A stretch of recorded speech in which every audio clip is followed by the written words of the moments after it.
This podcast is a member of the Place to Be Nation family. Visit us at placetobenation.com, the only place to be in your pop culture world.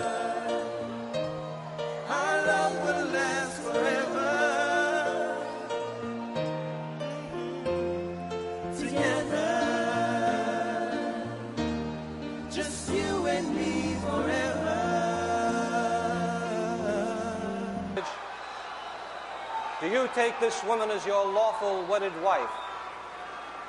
Ooh, yeah! Oh, Place the ring on her finger and repeat after me. With this ring, no. With this ring, I thee wed. I thee wed. Hello and welcome to With This Ring. I'm your co-host Ryan Everett. I'm your co-host Cindy Everett. And today we're going to continue our look at the GWWE Greatest WWE Wrestler Ever list and countering Shawn Michaels last month and Shawn Michaels next month to come. Shawn Michaels, the meat and the Shawn Michaels sandwich. Yes, is going to be someone that he's compared to a lot, someone that he fought a lot, both inside and outside of the ring. Bret the Hitman Hart. Yeah, I'm looking at the list. We have a lot to talk about. Yeah. Well, some of the matches kind of could be pushed in a little bit more. That's true. But yeah, long, illustrious career. Yeah, 12 years we spanned, which is like longer than usual. Yeah, back then especially. Like now, Dolph Ziggler's been around like 14 years, but we're not going to do him, are we? No. Okay. No. Good. But yeah, I think he's one of the wrestlers I was vaguely aware of before we started. Well, before I met you, I was vaguely aware of him. And then as you know, I used to get Shawn Michaels and Bret the Hitman Hart confused. Because I thought if your name was Hart, you should have hearts on your tights. But now he does. He has the 4 hearts usually. But you know what I mean. Not as prominent as Shawn Michaels. Exactly. But now I am very clear on the difference. Bret Hart's a little shorter. I think they're about the same. Maybe like an inch or two shorter. Yeah, I feel like they're like similar. Weight is similar. Shawn Michaels is hairier. Yeah. Yes, he I've is. seen a lot of their torsos these days. But yeah, I was aware of Bret Hart, and I kind of knew his story. So I don't think there was. Obviously, these are the first time I saw a lot of these matches, but I was kind of pretty much knew who we were getting ourselves into. I think we had watched the Montreal Screwjob before, but probably. I didn't really have the same context that I did. Right, yeah. So that we'll get into. Yeah. But first, we get into Bret Hart with his real-life brother-in-law, Jim the Anvil Neidhart, Natty's dad. That's right. That was one of my first entrees into wrestling. I was watching Total Divas with you. So, they were brother-in-laws, and they were facing... So they, both came down from Canada at, the same time. Okay, so when did Vince McMahon buy, what was it, Calgary Stampede Wrestling? I think originally he bought it in 84. Okay.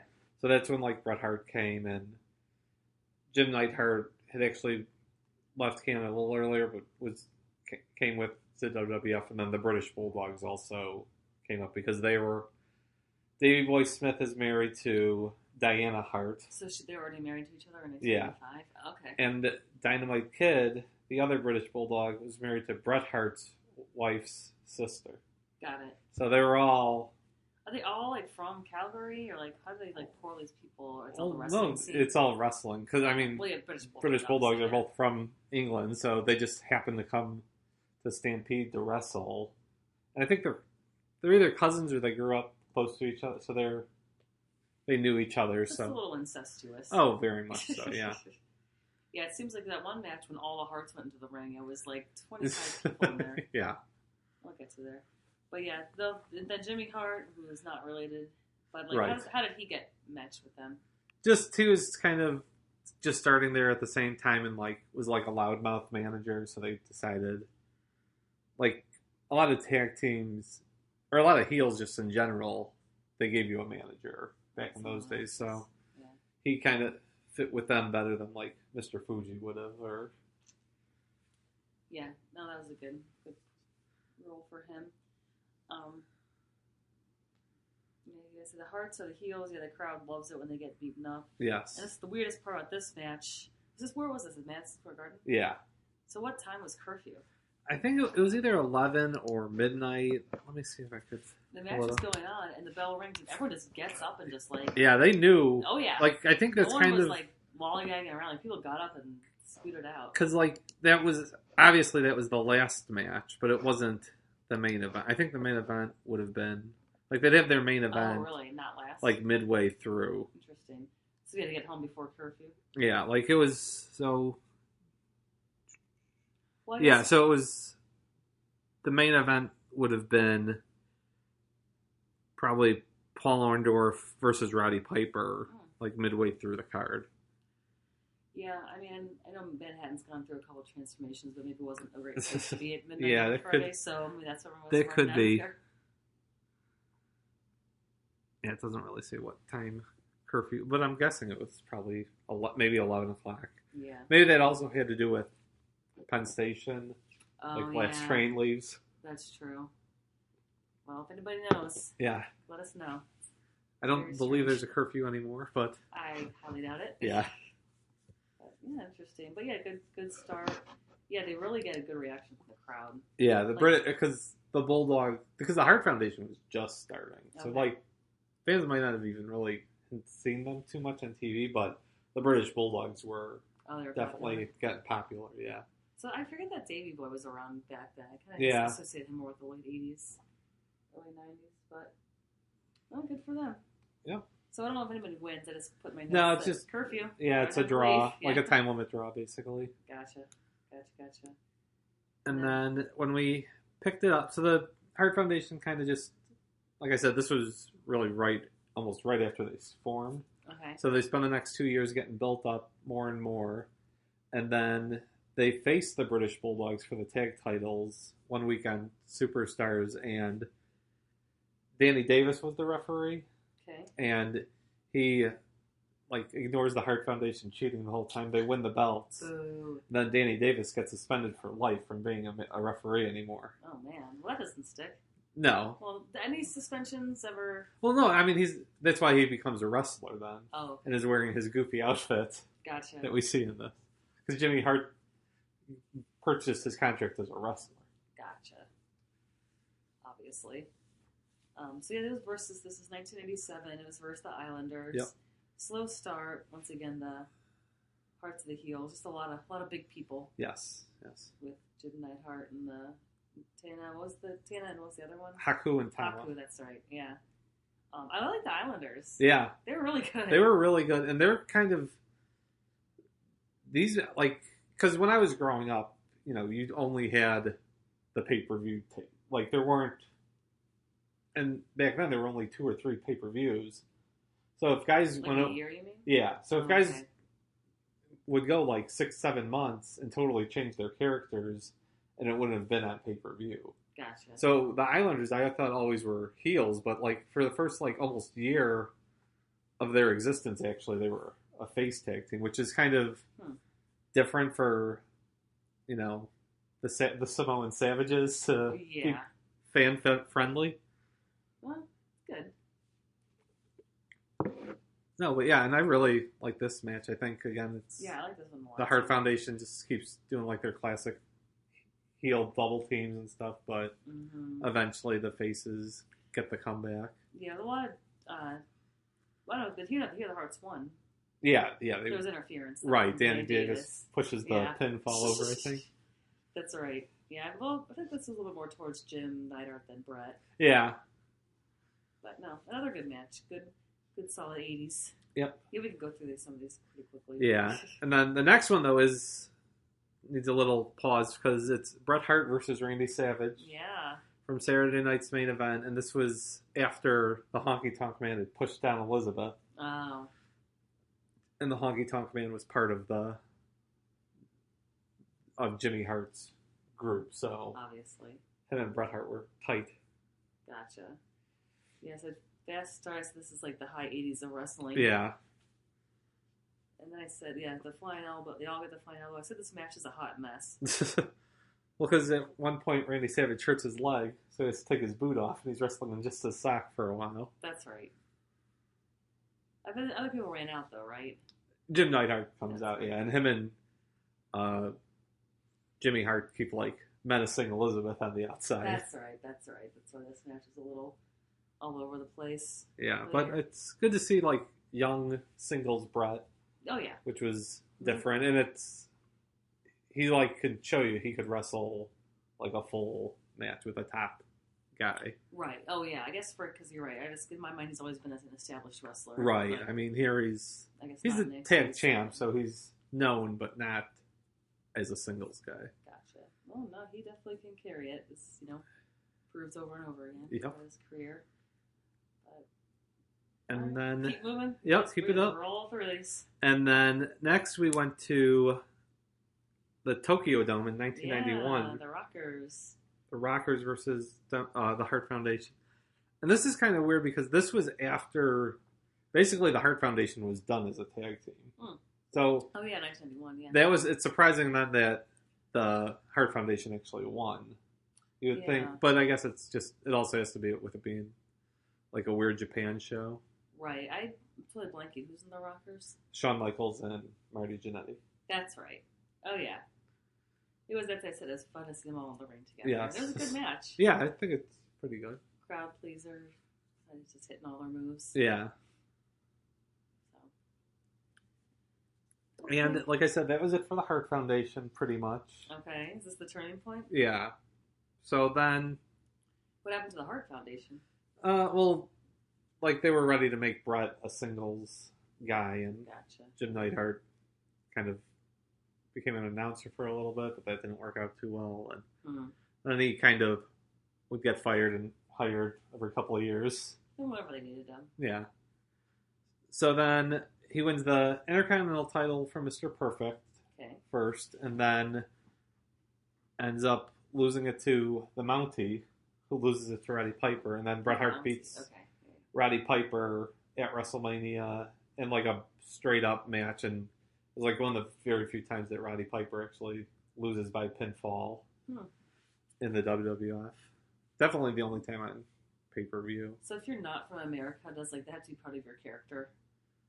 Like kind of. I feel like usually it's brought up one way or the other. There's a big later in his career he really plays up the Canadian aspect. British Bulldogs. Yeah, it seems to be a trend. Yeah, a little bit.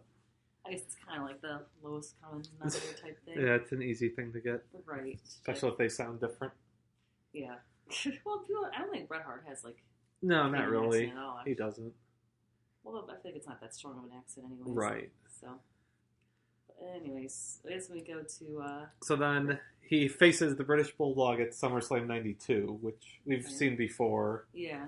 And loses the Intercontinental title to the Bulldog, and then in Saskatoon, Saskatchewan, one night he's called into Vince's office and he thinks he's getting fired. Because Vince started like, Bret, we've done everything we can with you. And he thought like he was going to say, we're going to part ways, but he actually said, so I guess I have to put the world title on you. So that's what they did. Nice. So when he signed that big contract, or was that later? That was later. Okay. All right. So then, but the match we watched with Ric Flair, this wasn't a title match, was it? Yeah. Oh. It is.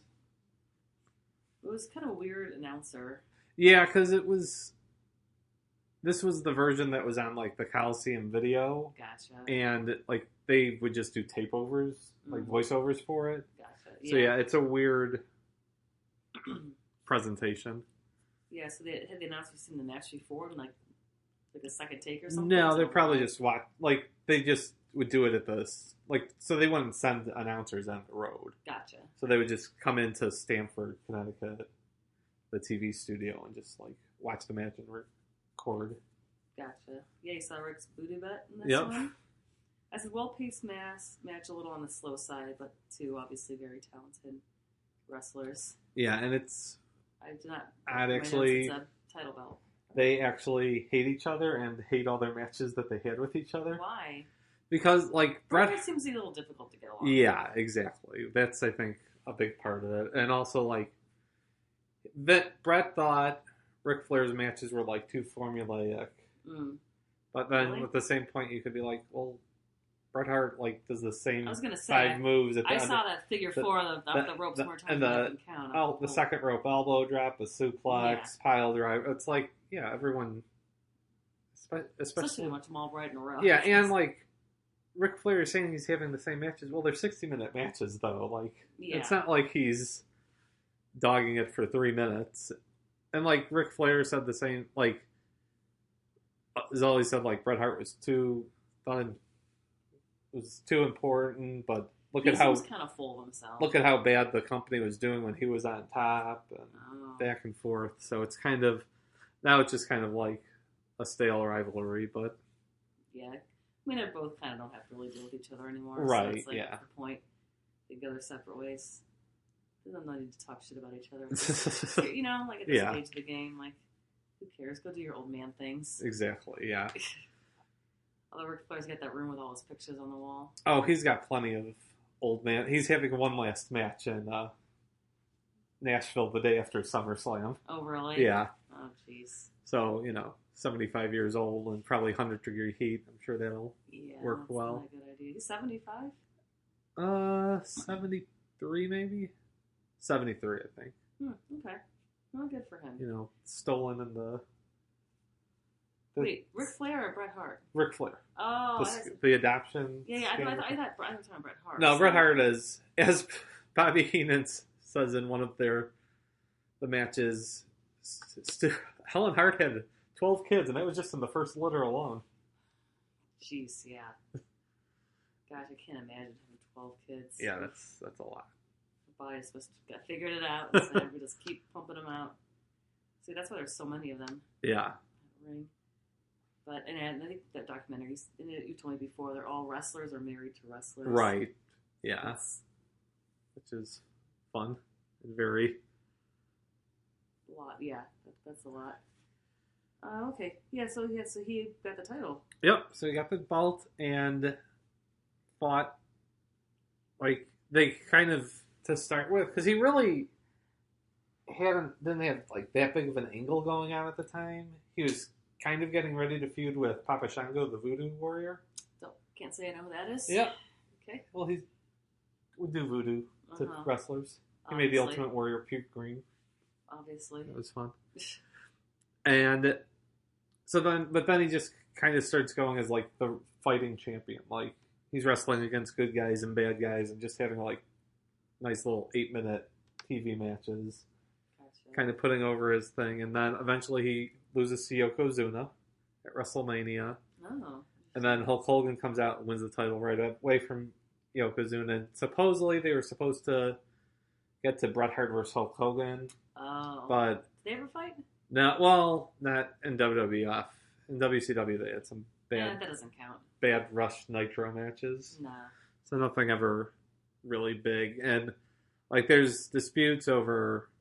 Was Hogan lying? Was Vince lying? Like, Bret doesn't... Like, because Hogan had told him one thing and Vince told him other things. And they eventually don't...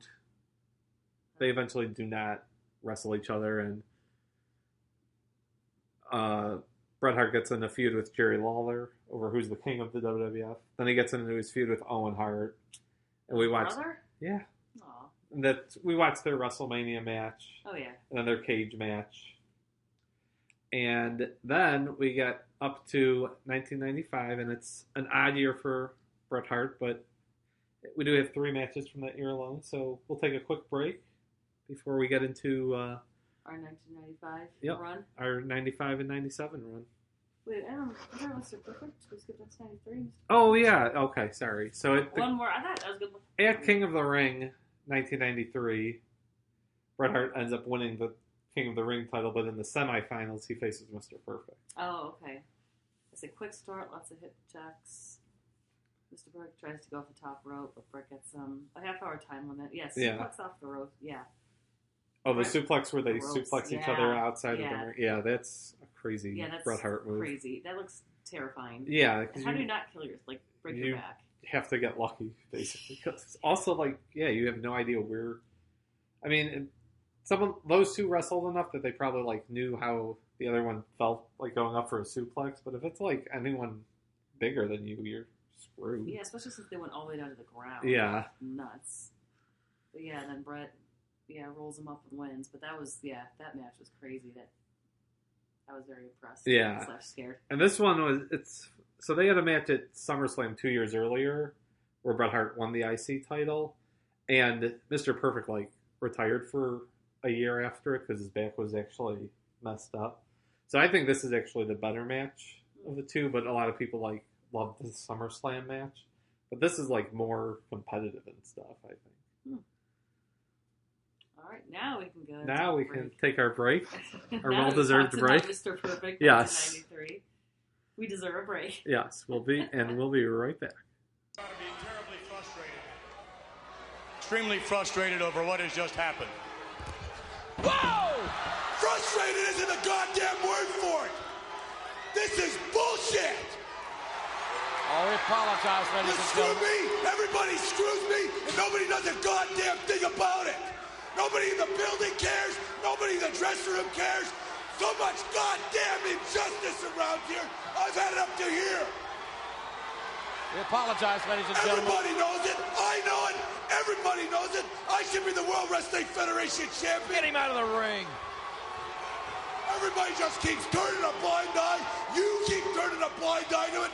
I got that Gorilla Monsoon. He turns a blind eye to it. Everybody in that goddamn dressing room knows that I'm the best there is, the best there was, and the best there ever will be. All right, and we are back, and as we promised, we are in 1995 with Bret Everyone Hart. was waiting with bated breath. Yes, and this was an interesting year for Bret Hart. It gets better at the back end, but the first half he is saddled with all these mid-card guys, not main event level. Mainly because Diesel was champ, and I think they were trying to have everyone focus on Diesel. Gotcha. So what little main event heels they had were facing Diesel or Shawn Michaels, and then Bret was getting the scraps, basically. Even though he was the champion? No, Diesel was the champion Sorry, for most of 95. Gotcha. So the first match, though, is against Hakushi at the first In Your House pay-per-view. Mm-hmm. And this is actually the first match of the show, so it's the first match in Your House history. Well, what a title for Hakushi to hold. Yes. What was the first one in Mall of America? Was it the first WCW? There's the first Nitro, yeah. Nitro. That's a good first venue. I'm definitely going to remember that. Well, in Your House, though, they give away a house to a kid. Do they? Yeah. Wait, explain this. Yeah, So it was a new pay-per-view, and to get, publicity for it and stuff, they decided they were going to give away a house in Orlando. Oh, that's right, a house in Orlando. And, some kid won it. And then... Well, the parents, have to pay property taxes on this house? No, that's why I think they moved it for, a year. Gotcha, yeah. Yeah. If we wanted a house in Orlando, I would have moved there. No. God, no. For plenty of reasons. Right, yeah. But if you rent that out as an income property. But I guess it's not something they do anymore. No. I mean, they still have contests, but I think the actual houses, they haven't given away a lot more houses. That's a very pre-bubble thing to do. Yeah. But, alright. So, it's Hakushi, though, the fallen angel, as he is known. I did not know he was known this. Yes. I thought he was pretty good. I like the strong style. Yeah. I like the Japanese guy that just kick the shit out of people. Right. And he was also quite a high flyer. Yeah. He does the one dive to the floor. Mm-hmm. Yeah, he does the backflip. Right. But then Bret kind of reverses it. Rolls through it, yeah. Mm-hmm. But no, I like the strong style people, and this is a good one. Yeah. Set the bar high for In Your House. Right, yes. Yeah, it was not met later when the main event was Diesel versus Sid, Psycho Sid. No, wasn't good? No, not good at all. Why not? I guess Diesel's the better wrestler there, and if he's the best wrestler in a match, that's pretty that's a good bad. point. And why was he champion? Because he was tall. Oh, yeah. And Vince likes big boys. Yeah. He was very tall. All right. So later in the night, because the whole deal was Bret Hart wanted to wrestle Jerry Lawler because Jerry Lawler they're started making fighting. fun of his mom again. Oh. So they fight later in the night, and Hakushi comes out and distracts Bret Hart, and Lawler pins him. Oh. So then at King of the Ring, they have a Kiss My Foot match. Kiss my foot. Yes. So in the weeks leading up to it, there were like these Kiss my foot. the loser has to kiss because Jerry Lawler's a king. He wants the peasant to kiss his foot. Shouldn't he kiss his ring or kiss his ass? No, I think they said foot, like back in the day. Oh. Okay. But so in the weeks leading up to it, they showed promos of Jerry Lawler like out in his stables, like walking in horse shit and stuff. Nice. To get over how horrible his feet were going to be that Bret Hart would Gotcha. have to kiss. So Bret Hart wins the match. Of course. And he takes Jerry Lawler and makes Jerry Lawler kiss his foot. And then he makes Jerry Lawler kiss his own foot that had all the horse shit and stuff on it. No. So it's so bad that Jerry Lawler has to go to his royal dentist, Obviously. who is Isaac Yankem. Who's the het? Well, he's from Decatur, Illinois. Oh, good for him.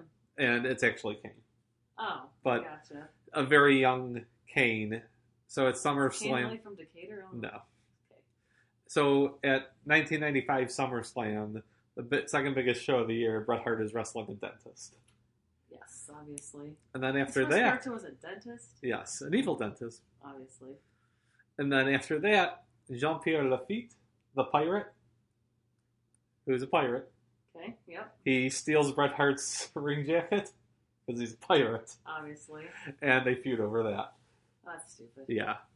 Then after all that, they were like, This was an eventful year. They're So like- 1995? yeah, they were like, okay, Diesel sucks as champion, Bret, we need you to be champion again. Gotcha. So at Survivor Series, he gets his world title match against Diesel, and it's no holds barred, Yep, anything goes. gotcha. Yeah, I said Diesel dominates early, slow pace, kind of boring. Yeah, it did start slower than I remembered it originally. Mm-hmm. But this is when Bret gets like thrown through the announcers table. Right, yeah. Another hard hit. Oh yeah, and this is the end where Bret. So right after that happens, Diesel drags him back in, and he's kind of flopping. He's laying. got some mercy for him. Right, but then Bret rolls him up and wins and says, "All right, done with you, Diesel." How tall is Bret Hart? He's definitely. He's like 6'2". Oh, okay. Maybe, well, no, probably about 6 foot. Yeah. All right. It's like shrimpy compared to. Yeah, Diesel's much larger. Yeah, and this is I really like this match. I think it's Do you? one of Diesel's better matches. Probably his best match, not involving Shawn Michaels. Fair enough. Yeah. Well, is it how much of it's because of Diesel and how much of it is because of Bret Hart? I mean, I think. Well, let's say this: his matches with the wrestling dentist was a lot worse than this match. So, Yeah. like, yes, Bret Hart could carry a guy, but the To other guy some could extent, only yeah. get so good. Gotcha. And Diesel, like, he's not a great technician, but he knew like when to hit moves and like the ring psychology. He understood. Gotcha. All right, and then the last 1995 match. Yep. Was his versus his brother-in-law, the British Bulldog. Yep. And they made a point to say that Bret had never beat Davey Boy before. Right. So Yeah. they They go back to the yeah. SummerSlam match, and Oh, they even okay. I think Jerry Lawler even says that the British Bulldog is wearing the same tights that he wore at SummerSlam '92. So that's a nice little touch. Yeah, this one gets bloody though. Yeah. Another suplex off the top rope. Yeah. Kind of turns into a slugfest, but just the blood, like the blood on the fringe, is like not very appealing to look at. I liked how the white parts of the British Bulldogs tights were like turning pink. Yeah, that's what I don't like. But even with that, it ends very scientifically with a nice little That's true. roll up from Bret Hart. And according to Chris Jericho's book, he gave Bret Hart the idea for that finish.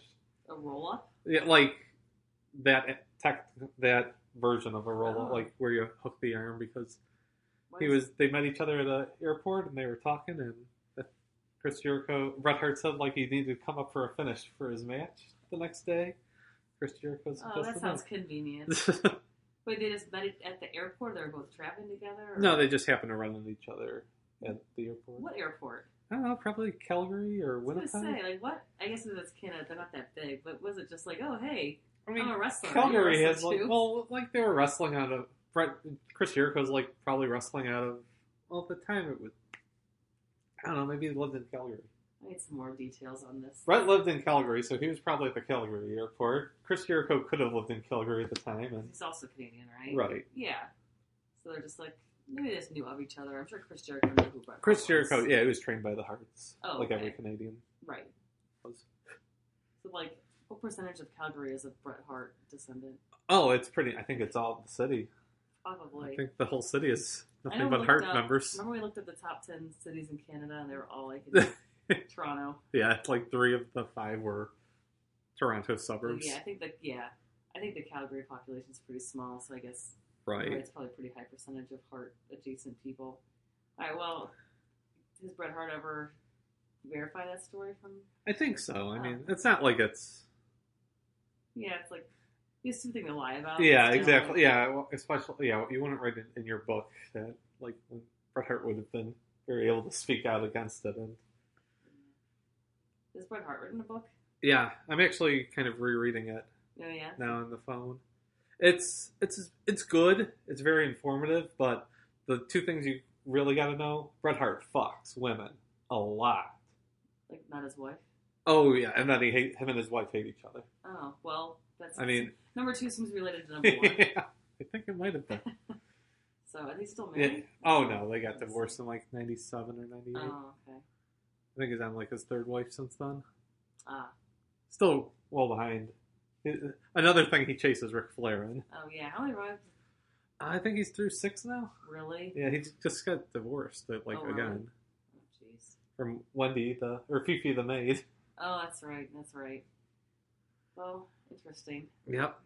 So, but other than that, I mean, he never really had. Sorry, just thinking like people's outside the ring lives. Did he ever have any issues with like medication or steroids or? Yeah, he had. So in 2002, well, no, actually in 2000 in WCW, he was wrestling Goldberg, and Goldberg kicked him in the head like so hard he had like what ended up having to be like a career-ending concussion. Yikes! Even though, of course, being WCW, he wrestled like 10 more matches that Sounds month right, yeah.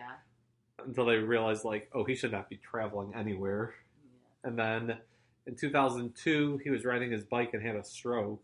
Jeez. It was like really Like motorcycle or like? no, like a bicycle. Okay, that's a little safer. Yeah, but still, I know. no matter what, if you have a stroke while you're right, doing anything, it's bad. But it's like riding a motorcycle is really bad. Yes, So- it would be worse. And then, yeah, so that took him like a while to recover, but he's okay nowadays. I think he just had skin cancer like 2 years ago, but he's fine. Skin cancer. Pimple Popper MD. Yeah, I was gonna say. But okay, so it's a little bit of a checkered history. Yeah, No- I mean, no nothing criminal too bad. record. Yeah. That's good. His dad's a psycho, is Well, yeah, stretching everyone in his basement. that's right. Yeah, you're gonna have an interesting character. All right, well, that's a nice little segue. And so, Yeah, it's and then, 1995. yeah, and then a nice little tying it together. We watched a Bret Hart versus Diesel world title match and a Bret Hart versus British Bulldog title match. Mm-hmm. And we watched both of those for Shawn Michaels, if you'll recall. Oh yeah, you're right. So, nice comparison of I the have to two. go back and look at my notes. I definitely like the Diesel Shawn Michaels match more. Okay. That was the brawl with the I'm gonna go amputated foot. back- You know, As that one narrows does. it down, I think. As one does. I'm gonna go back to my Shawn Michaels notes. They're towards the end. Like 3 of the last 2. They have the bromance. Hmm? Yeah, Shawn Michaels and Diesel. Because wasn't Oh, yeah. Diesel like a valet for Shawn? Yeah, Michaels? good friends, better enemies was the tagline. Yeah, my notes. WTF, he pulls his leg off. Yeah.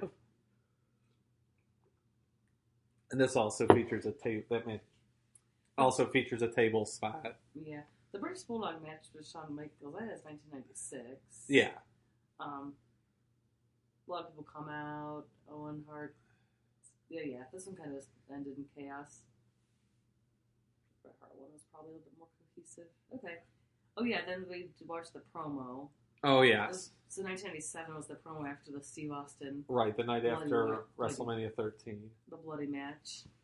I don't know. He came up first really whiny. Yeah, well, that's what he was supposed to be. Oh, well, he succeeded. Right. Because it's actually something they don't usually do, where he's a heel in America, but everywhere else. He's trying to make it seem like the American fans turned on him. And that's why he's turning. Because they would cheer guys like Shawn Michaels, the boy toy, comes out here and poses in a girly magazine. And then Steve Austin. And Steve Austin. I mean, I will say, I think I won't be able to write my notes. Is the 1997? If I want to watch 1997 promos, I'm watching The Rock. No, not The Rock. Not yet. What? That's 98. Well, you know what I'm trying to say. Like late 90s right. promos. Yeah.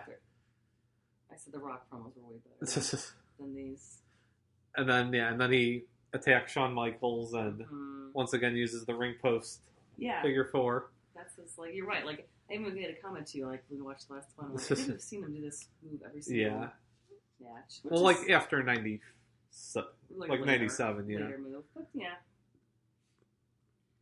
But then we did the Hart Foundation. Right. So he reunites with, well, originally Owen and then Bret like Owen and Bulldog reunite with him. Okay. And then Steve Austin tries to kill him that one night on Raw. Oh, yeah. With the various ambulance attacks. But then the next week, they're having a thing, and Jim the Animal Neidhart comes out of nowhere and attacks Steve Austin. So then, and Brian Pillman had already been attacking Steve Austin. So everyone that was Canadian and didn't like Steve Austin formed into the new, larger Hart Foundation. But Brian Pillman's not Canadian. No. He just trained played, with them. Yeah, played in the CFL. That makes you Canadian. Evidently. Gives you citizenship. Might as well. It's like when, people play for different Olympic countries where, they have parentage or something. They're like, oh, I live in Sweden, but I'm going to ski for Mexico or whatever. Yeah. I live in Pikes Peak, Colorado, but I'm skiing for North Korea, South Korea. Oh, North Korea. No one's skiing for them. Well, the Supreme Leader skis for them all. Yeah. His own Olympics. So the Hart Foundation were Steve Austin, Goldust, Ken Shamrock, and the Legion of Doom. And the entrances for the Hart Foundation is hilarious because, like, Jim Neidhart comes out to a huge face reaction. Everyone comes out to, like, nuts. Huge ovations. Well, the crowd is, like, obviously, it's in Calgary, so there's a clear and, like, when they all go to the ring and it starts with just a huge brawl, the camera is, like, literally shaking. It's so they have to go to a different camera because it's nowadays they cut like 7 times during a move, but no, that was crazy. You see some booty from Brian Pillman. Yeah. Oh yeah, this was like people got quote unquote injured, like Owen Hart left the ring with injuries, and then Steve Austin left the ring with injuries, and then so they both come back, not surprisingly. Right.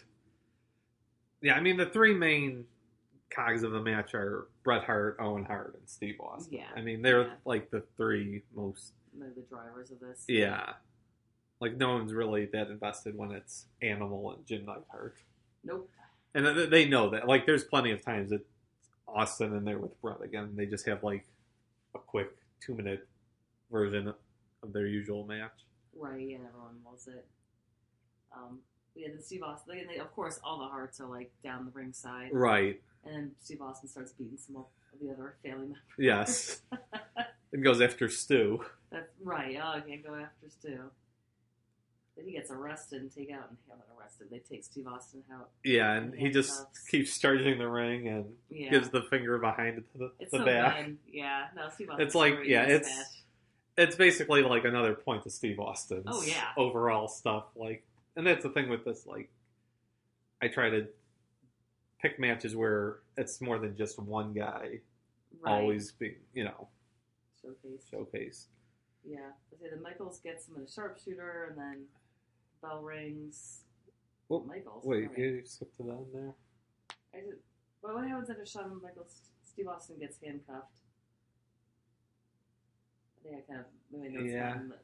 Your notes got a little messed up there. All right.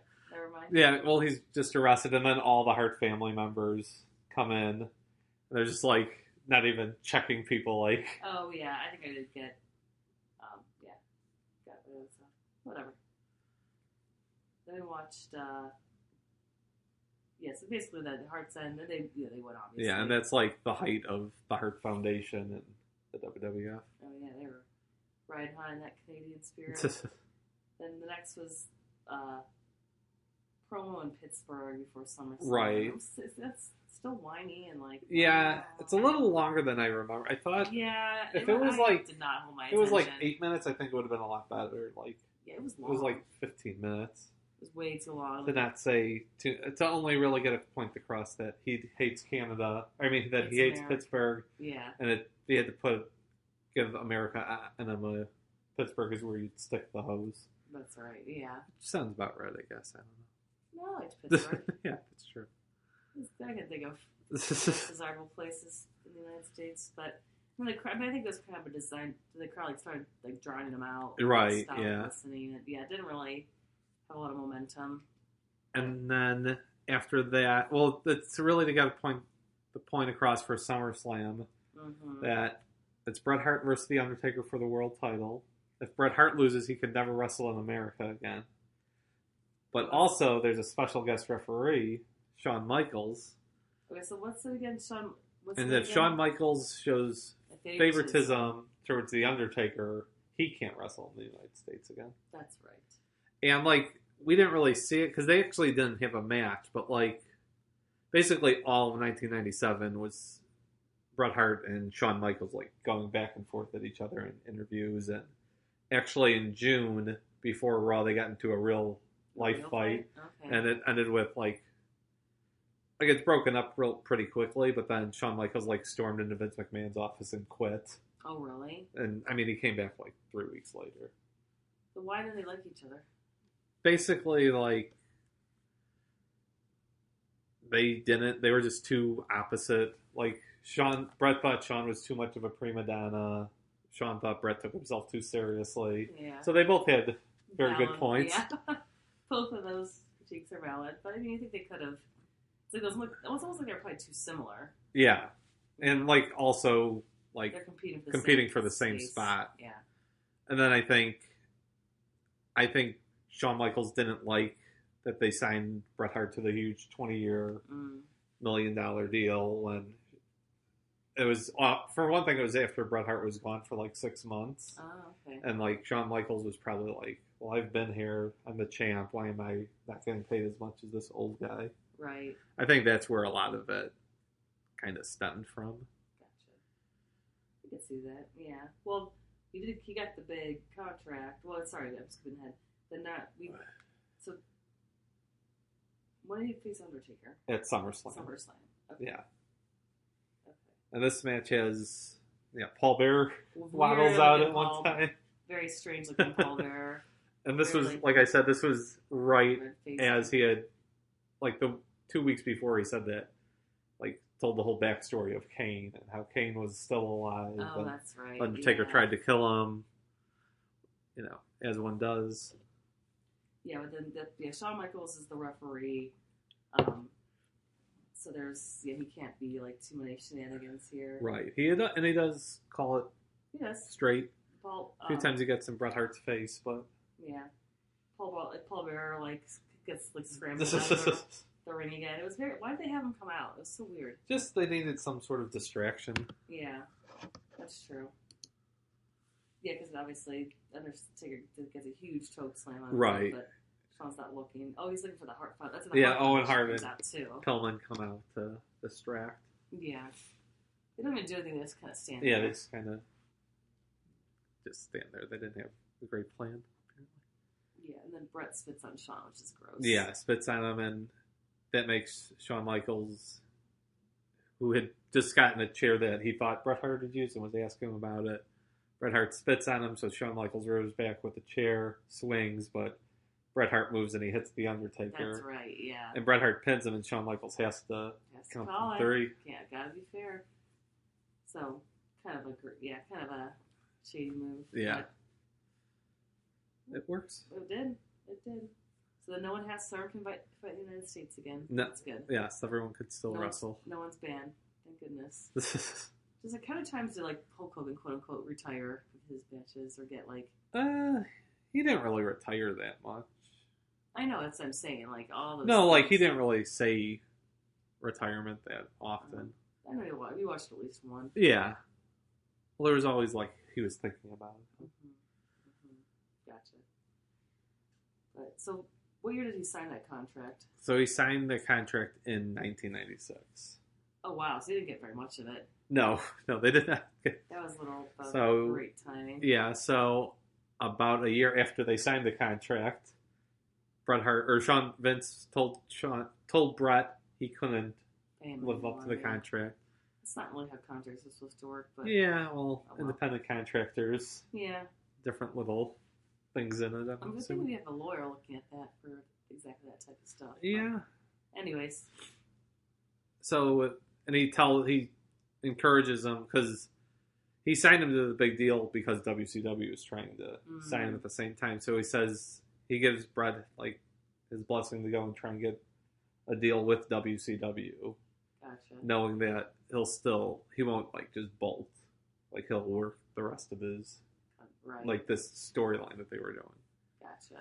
So the storyline called for Bret Hart versus Shawn Michaels in Montreal for Survivor Series.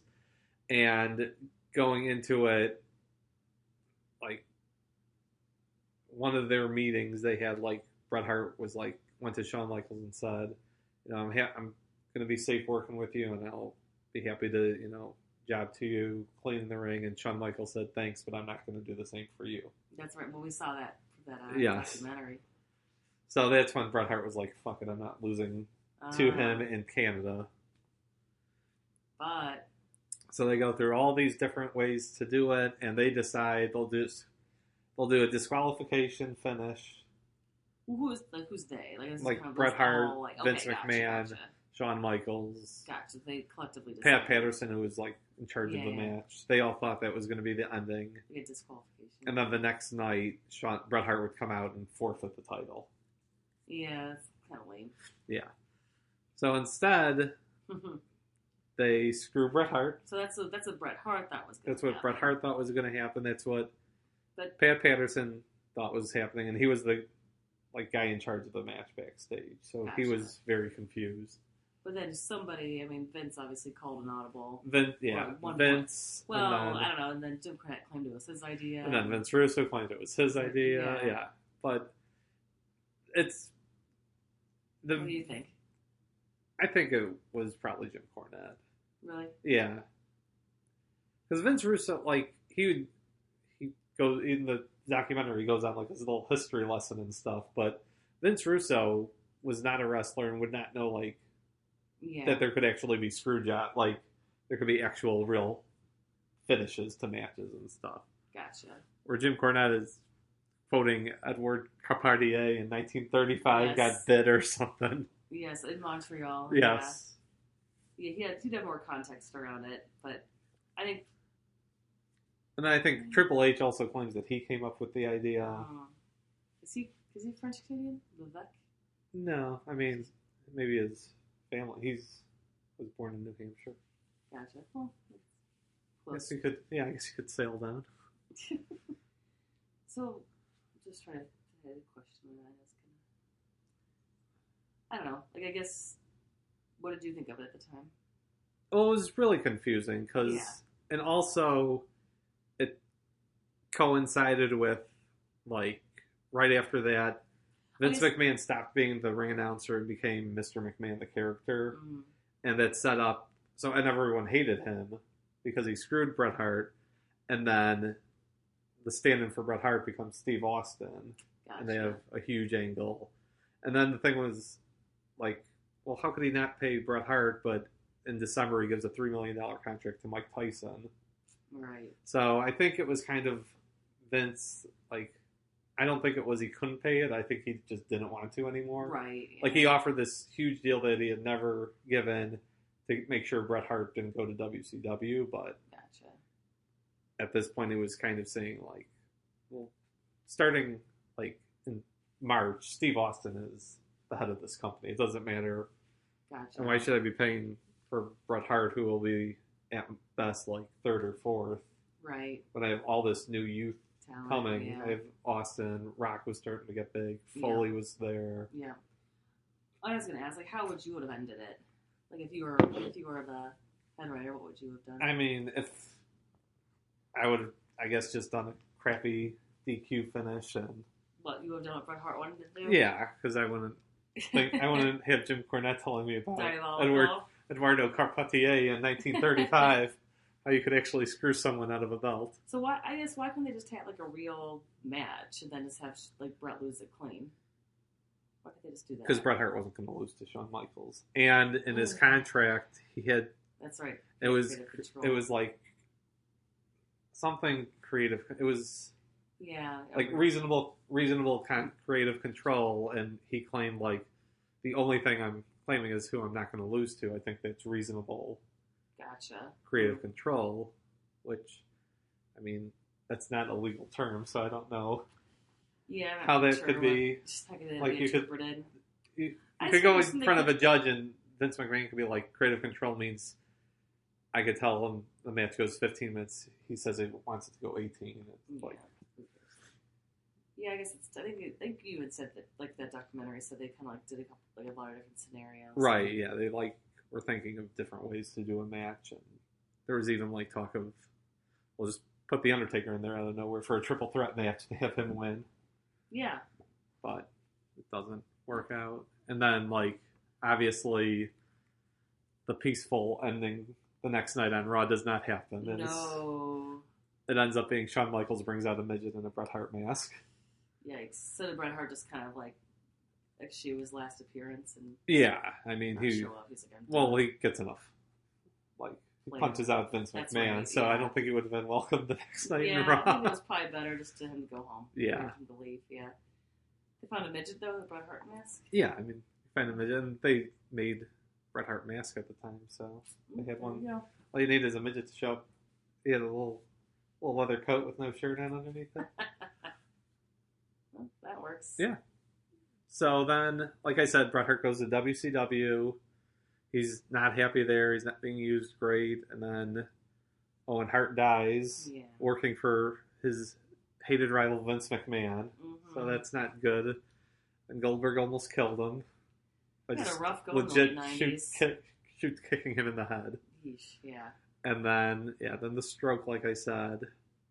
And then he actually, in 2005, it came out like on WWE.com, just him and Vince McMahon shaking hands at like Titan Towers. Because they had gotten together for a DVD collection. Because in 2004, they came out with a DVD called The Self-Destruction of the Ultimate Warrior. Okay. And it's just like about how he's crazy. Okay. And then they were starting to make Screwed, the Bret Hart story. Oh. So he was like, well, no, I don't want this to be my legacy. So he agreed to come on, and the DVD is like a normal documentary. It's not like everyone in the company talking about how he was a prima donna and screw him. Vince McMahon had to stand up for his company. Yeah. Is it any good, that documentary? Yeah, it's pretty good. It's good. And then, like, there's the match collection after it. So it's got a lot of the classic Bret Hart matches. Gotcha. Cool. And then when's the last time so 1997 was the last time he fought in WWE? He actually came back in 2006 he went into the Hall of Fame, but he would not, you know how usually they have the Hall of Famers at WrestleMania? Right. Like to come out and wave? Yeah. He would not do that because Shawn Michaels would be in the same building. Oh my god. And I was at the Hall of Fame ceremony, and Bret Hart was the headliner of that group, and midway through, Shawn Michaels had to stand up and leave. So, yeah. They can get over themselves. Yeah. Was it in Chicago? Was it the one in... Yeah, 22 was in Chicago. Okay. Where was the Hall of Fame ceremony? Rosemont Theater. Nice. Yeah. So that was a thing where Shawn Michaels was like, it turned over his new leaf, was godly, and Bret Hart's like, fuck that guy, he screwed me 8 years ago. Oh, gosh. That's when it's like, get over yourself, man. Seriously. He needs a new hobby. All right, but speaking of hobbies, we will be looking at Bret Hart in the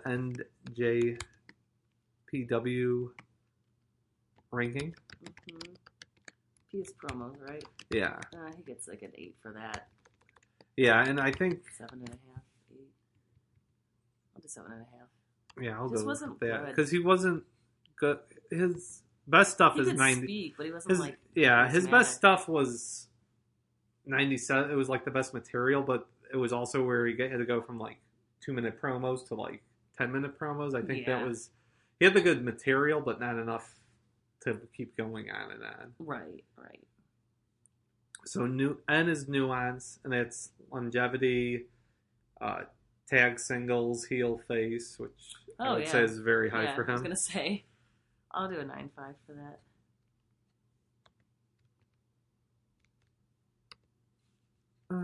I'll go 9. Jump up. So J is jump up moment. So this is like big title matches, big, WrestleMania matches. Let's say 9. I go. Well, can we count the bloody match? What do you mean?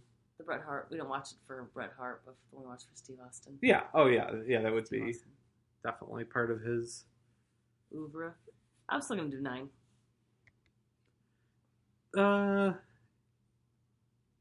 Yeah, I'll go 9 because even like he has WrestleMania 10 where he wins the world title and the main event and stuff, but he just never reaches like the top.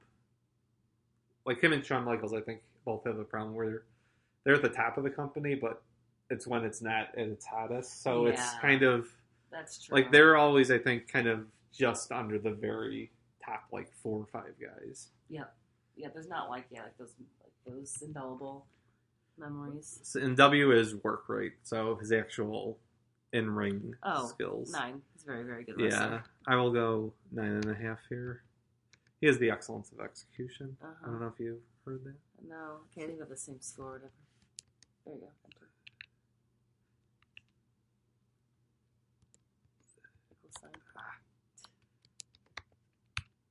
Yep, 35. 35. Yep. Which puts him actually above Daniel Bryan. Yeah, I agree with that wise. for now. Behind The Rock, yeah, maybe. Yeah, I would say so. Because I think The Rock, just... Better character. Character, I don't know, but just better presence. Yeah. And like I was Did saying, they ever fight each other? Very, very short. Right before... Actually, in early 97, they face each other, and Bret Hart injures The Rock with his patented ring post figure 4. Jeez. And then they had a quick match right before Bret left in October of 97. Gotcha. Yeah, okay, this is coming together. Yeah, I think good. And then our next month, we're going to continue with Shawn Michaels. We'll get to our ranking of Shawn Michaels also, because we had to wait until we had the full body to score him. This is Shawn Michaels the later years? Yes, this is post-Jesus. Okay. Post-apocalyptic. The AD? Yes. Not BC? Yes. Yeah, we're going into the AD period of Shawn Michaels' career. All right, that works. Yep. All right, and we will see you next time. Bye. Thanks for listening.